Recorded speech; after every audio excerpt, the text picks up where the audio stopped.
My congratulations to our brilliant space scientists and the Department of Space for yet another successful launch of the Polar satellite. We have perfectly placed by 5 satellites into their orbits 660 kilometers above the Earth.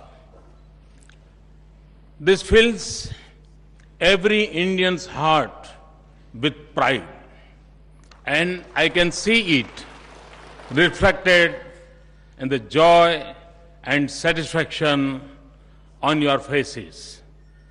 Fascinated by space technology, I feel specially privileged to witness this event in person. India's advanced space program puts her in an elite global group of 5-6 countries today. This is one domain in which we are at the international cutting edge. The success of ours had deep historical roots. हम जानते हैं मानव जीवन की यात्रा उपनिषद से शुरू होकर के उपग्रह तक पहुंची है।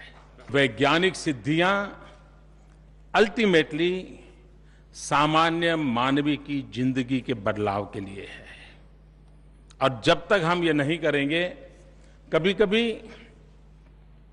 शरीर के कोई पुर्जे पर पीड़ा नहीं होती, तब तक हमें उसका मूल्य समझ नहीं आता। यूं शरीर चलता रहता है, लेकिन एकाध जगह पर कुछ गड़बड़ हो जाए फिर पता चलता है इतना महत्वपूर्ण था क्या बॉडी पार्ट।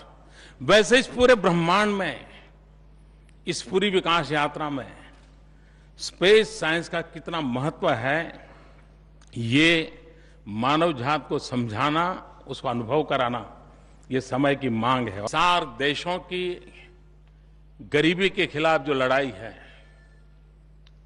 अशिक्षा के खिलाफ जो लड़ाई है, अंधश्रद्धा के खिलाफ जो लड़ाई है, वैज्ञानिक क्षेत्र में आगे बढ़ने का जो चुनौती है, सार्क देशों के नौजवानों को अपॉर्चुनिटी प्रदान करने की संभावनाएं पड़ी हैं, इसके लिए हमारा ये सार्क सैटेलाइट का सपना इन हमारे सभी पड़ोसी देशों के कल्याण में काम आएगा।